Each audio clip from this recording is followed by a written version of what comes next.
Decades. I'd built a life on decades of trust, a foundation of unwavering belief in Ilara. We met in university, a whirlwind of shared dreams and youthful passion. I saw in her a kindred spirit, a woman who understood my soul. We vowed forever, a promise etched in the early years of our marriage. Our home became a sanctuary, filled with laughter, warmth, and the comforting rhythm of shared routines. I poured my heart and soul into building a career, always knowing she was my rock, my constant support. We traveled, celebrated milestones, weathered storms together, or so I thought. Lately, a creeping unease has settled within me, a sense that something vital has been missing, a subtle disconnect that I dismissed as the natural ebb and flow of a long relationship. It started with small things, hushed phone calls, late nights at the office, a guardedness in her eyes that wasn't there before. I tried to rationalize it, to tell myself it was stress, that I was overthinking things. But a nagging voice persisted, whispering doubts that I desperately tried to ignore. Then, the notification arrived. A seemingly innocuous email, a simple review. But within its digital depths lay a truth that shattered everything I thought I knew, a truth that threatened to unravel the very fabric of my existence. The truth about Ilara, and a life I thought was ours. The email arrived on a Tuesday afternoon, a seemingly ordinary request for a product review. I almost deleted it, dismissing it as spam. But something compelled me to open it. The sender was a company I'd never heard of, and the request felt oddly impersonal. As I scrolled through the email, a link caught my eye. Curiosity, or perhaps a subconscious need to find something, anything, to explain Ilara's recent behavior, led me to click. The link opened a web page, and then, a cascade of images. Images that stole the breath from my lungs, images that painted a picture of betrayal I couldn't have imagined. It wasn't just a review, it was a detailed account, filled with intimate photographs, of Ilara with another man. A man I'd never seen before. The date on the photos confirmed my worst fears. They spanned several months, a slow, deliberate erosion of the trust we'd painstakingly built over years. The world tilted on its axis. The comfortable reality I'd known for so long dissolved into a horrifying, unrecognizable landscape. The notification wasn't just a review, it was a death knell. The images blurred together, a cruel montage of lies. The smiling couple on the beach, a snapshot of a life we'd built together, juxtaposed with the grainy, clandestine photos of Ilara with another man. His face was partially obscured, but the intimacy of their embrace, the casual touch of his hand on her arm, spoke volumes. Each image was a shard of glass, piercing my heart with its cold, sharp reality. The months bled together in a horrifying rush. I felt as if the floor had dropped out from under me, leaving me suspended in a void of disbelief and pain. The comfortable routines, the shared laughter, the whispered secrets, all of it felt tainted, corrupted by the deceit. How could I have been so blind? How could I have trusted someone who had so deliberately betrayed me? The questions swirled in my mind, unanswered and agonizing. The weight of the betrayal pressed down on me, suffocating me with its enormity. I felt utterly alone, adrift in a sea of despair. The kitchen felt cold, devoid of the warmth it once held. The aroma of coffee, usually a comforting ritual, now felt bitter and acrid. I sat at the table, staring at the swirling liquid, unable to process the enormity of what I'd discovered. The silence in the house was deafening, broken only by the occasional ticking of the clock, a relentless reminder of the time that had been stolen from me. I replayed memories in my mind, searching for clues, for signs that I'd missed. But there were none. Ilara had always been so good at masking her emotions, at presenting a facade of contentment. It was a masterful deception, a carefully constructed lie that had lasted for years. I felt a profound sense of loss, not just for the relationship that was crumbling before my eyes, but for the person I thought I knew. The woman I had loved, the woman I had trusted, she felt like a stranger. The wedding ring, a constant symbol of our commitment, now felt like a cruel mockery.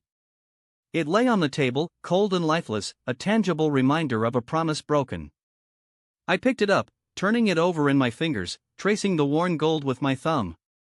Each imperfection felt like a testament to the years we had spent together, years that now seemed tainted by dishonesty. The ring had been a gift from her, a symbol of her unwavering love. But the love I thought was unwavering had been a carefully crafted illusion. The tear that fell onto the ring wasn't just a tear of sadness, it was a tear of betrayal, of disillusionment, of a future stolen. I couldn't reconcile the image of the woman I had married with the woman revealed in those photographs. It was as if she was two different people, two separate entities living under the same roof. The realization was devastating, a crushing blow to my sense of self. The city outside felt indifferent to my pain. The rain lashed against the windows, mirroring the turmoil within me.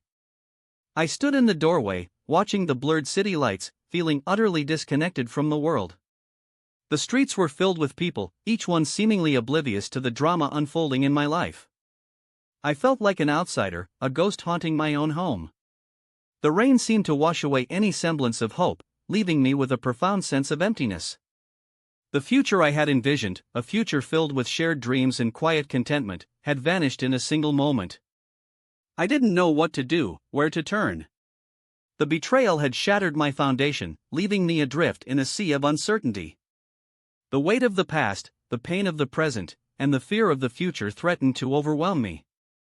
My study, once a sanctuary of thought and creativity, was now a battleground of emotions. Papers were scattered across the desk, books lay open and forgotten, and the framed photograph of Ilara and me lay face down, a symbol of the shattered image of our life. I paced the room, unable to find a sense of calm, a moment of clarity. The truth was a relentless assault on my senses, a constant reminder of the deception I had endured. I felt a surge of anger, a burning resentment towards Ilara for the pain she had inflicted. But beneath the anger lay a deep sense of sadness, a profound grief for the loss of the woman I had loved. The world I had known had been irrevocably altered, and I didn't know how to navigate this new reality. The reflection staring back at me was a stranger. The lines around my eyes seemed deeper, my hair grayer, my face etched with exhaustion. I looked at myself with a mixture of disbelief and despair.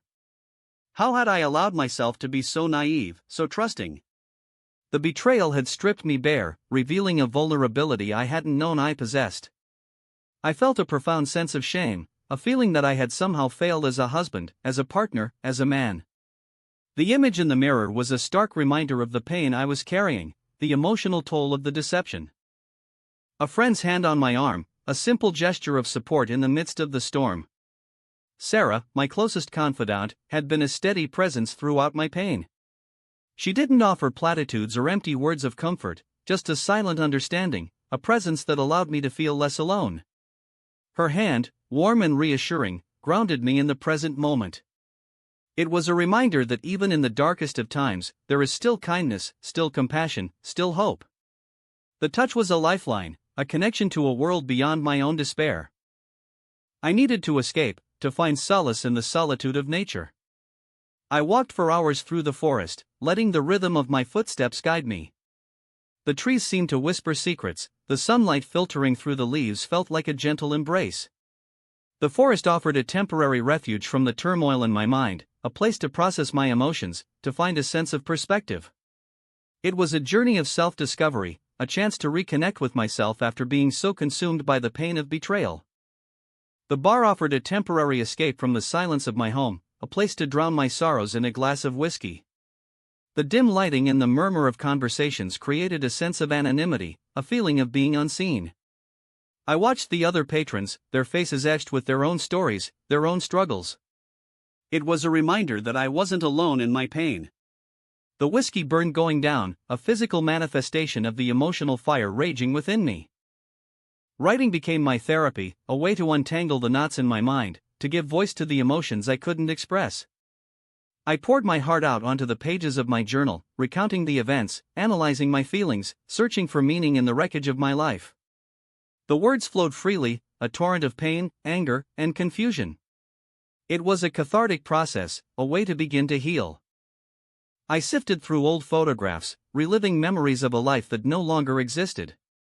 The images of Ilara and me, young and carefree, filled me with a bittersweet ache. I remembered the laughter, the adventures, the simple joys that had once defined our relationship. It was a painful reminder of what I had lost, of the dreams that had been shattered. The ocean, vast and powerful, offered a sense of perspective. I stood on the beach, watching the waves crash against the shore, feeling the wind on my face. The immensity of the ocean reminded me of the immensity of my pain, but also of the potential for healing, for renewal. The waves seemed to wash away the past, carrying with them the memories of betrayal and heartbreak. A tiny flower, stubbornly pushing its way through a crack in the pavement. A symbol of hope, of resilience, of the enduring power of life. It reminded me that even in the midst of despair, beauty can still be found. It was a small, unexpected moment of grace, a reminder that healing is possible, that new beginnings are always within reach. I started to focus on my physical well-being, using exercise as a way to channel my emotions, to release the pent-up energy of anger and frustration. The gym became my sanctuary, a place to find strength and resilience. Each rep, each set, was a small victory, a step forward on the path to healing. Therapy became an essential part of my healing process. Talking to a professional allowed me to unpack my emotions, to confront my pain, to begin to understand the dynamics of my relationship. It wasn't easy, but it was necessary. The therapist provided a safe space for me to explore my feelings, to process my trauma, to begin to rebuild my life. The sun rising over the horizon, a symbol of new beginnings. I watched the colors paint the sky, feeling a sense of hope and optimism. It was a reminder that even after the darkest of nights, the sun always rises. I started gardening, finding solace in the simple act of nurturing life. The earth beneath my fingers, the smell of the soil, the vibrant colors of the flowers, it was a grounding experience, a way to reconnect with nature and with myself. I looked at the photo again, not with anger or bitterness, but with a sense of acceptance. The betrayal had changed me, irrevocably, but it hadn't destroyed me. I had learned to forgive, not for her sake, but for my own. It was a long and arduous journey, but I had emerged stronger, wiser, and more resilient. The future stretched before me, uncertain but full of possibilities. I was no longer defined by the pain of the past, but by the strength of my spirit. I had survived the storm, and I was ready to embrace whatever life had in store. The journey had been brutal, but it had ultimately led me to a place of peace and self-discovery. I was finally free.